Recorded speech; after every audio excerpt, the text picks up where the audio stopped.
संविधान नाम से ही प्रतीत होता है कि सभी के लिए समान विधान, कानून। इसका मतलब ये हुआ कि इसके पूर्व, संविधान लागू होने से पूर्व विषमतावादी संविधान रहा होगा। मतलब समाज विषमतावादी था। समाज विषमतावादी अगर और क्या है कि जो विधान जो पहले से जी हाँ, जो चल रहा अगर है। आप जाएंगे इतिहास में तो इससे पूर्व, संविधान से पूर्व मनुस्मृति इस देश में लागू था। अब मनुस्मृति में वर्ग के अनुसार दंड का प्रावधान था।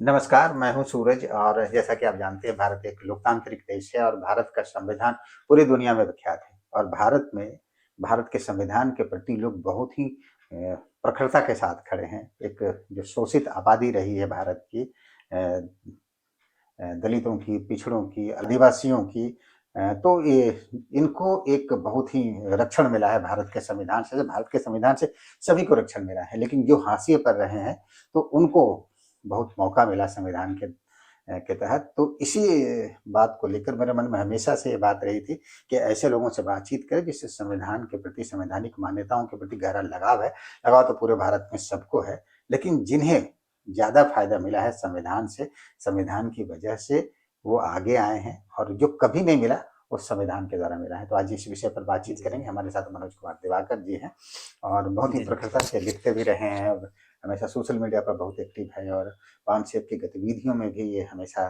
देखे जाते हैं, पाए जाते हैं, हमेशा आगे रहते हैं। तो मनोज जी, भारत के संविधान के प्रति जी जो शोषित समाज है इतनी प्रखरता के साथ आज खड़ा है, उसके पीछे का कारण क्या मानते हैं? जी, जय भीम, नमो बुद्धाय। बहुत अच्छा, आप संविधान की बात कर रहे हैं, संवैधानिक अधिकार की बात कर रहे हैं। इसके लिए मैं काफ़ी हृदय से आपका आभार व्यक्त करता हूँ। है ना कि जैसा कि संविधान नाम से ही प्रतीत होता है कि सभी के लिए समान विधान, कानून। इसका मतलब ये हुआ कि इसके पूर्व, संविधान लागू होने से पूर्व विषमतावादी संविधान रहा होगा। मतलब समाज विषमतावादी, समाज विषमतावादी अगर और क्या है कि जो विधान जो पहले से जी हाँ, जो चल रहा अगर है। आप जाएंगे इतिहास में तो इससे पूर्व, संविधान से पूर्व मनुस्मृति इस देश में लागू था। अब मनुस्मृति में वर्ग के अनुसार दंड का प्रावधान था। वर्ग के अनुसार दंड का प्रावधान था। सेम भारतीय आजाद जब हुआ, आजादी के बाद भारत को एक संविधान बाबा भीमराव अम्बेडकर साहब ने दिया और संविधान में सभी के लिए समान अधिकार प्राप्त हुआ। संविधान के बदौलत जो दबे कुचले, पिछड़े, वंचित जो थे उनको मुख्य धारा में लाने के लिए कुछ प्रावधान किया गया उसके लिए, जिसका लाभ जो है व्यापक बहुजन समाज को मिला। इसका व्यापक लाभ मिला और आज वो पढ़ लिख करके, है ना, और मुख्य धारा में अपना योगदान दे रहे हैं।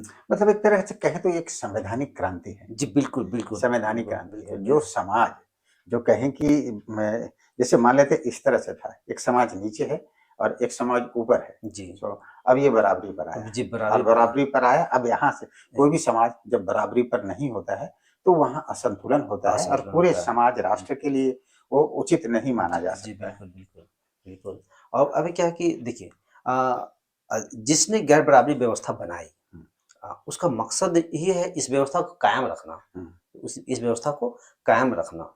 तो हमको और आपको जिस संविधान से अधिकार प्राप्त हुए, मतलब जहाँ से बराबरी, मतलब एक समान अवसर यहाँ से शुरू हुआ है ना, तो इसको इसी स्थिति पे बनाए रखने के लिए हमको आपको जिनको लाभ हुआ है उनको प्रयास करना चाहिए, क्योंकि जिसने गैर बराबरी असमानता व्यवस्था लागू की है ना, उसका प्रयास है कि हम फिर अपने को ऊपर ले जाए और उसको फिर हम नीचे दबा दें। हाँ बिल्कुल सही बात है। जैसे संवैधानिक जो संविधान आने के बाद हुआ क्या, जैसे बहुत सारे लोगों के मन में एक भ्रम भी रहा है दिवाकर जी, हम देखते हैं कि संविधान ने जो शोषित समाज है, कहें जो हाशिए से बाहर था, तो उससे विशेष अधिकार मिला। विशेष अधिकार नहीं है, बस अधिकार यह है कि उसे मनुष्य समझा गया, एक समान माना गया, दूसरे को किसी को नीचा नहीं किया गया, बल्कि दोनों को एक समान प्लेटफॉर्म लाने का प्रयास किया गया। लाने का प्रयास, संविधान सबको एक माना, ना कि वर्ण आधारित या जाति आधारित ऊंचा नीचा माना।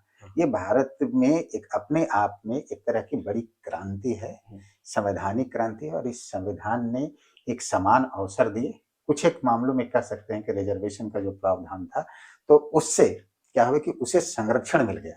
संरक्षण मिल जाने से उनके अधिकारों में कोई कटौती नहीं कर सकता था। ये संविधान की बिल्कुल देन है और यहीं से भारत वास्तविक रूप से आगे बढ़ना शुरू हुआ और कहें कि भारत को वास्तविक रूप से भारत बनाने में भारत के संविधान का सबसे बड़ा जी, योगदान है। बिल्कुल, बिल्कुल, एकदम तो सही। देखिए दिवाकर जी, बड़ी लंबी बातचीत हो सकती है, तो आज एक शुरुआत भर है, तो फिर कभी मौका लगेगा तो और जी, इस विषय बिल्कुल, पर हम बिल्कुल, अपने साथियों के साथ बातचीत करेंगे। तो आपने समय निकाला, समय दिया, धन्यवाद आपका। जी, जी, ज़रूर।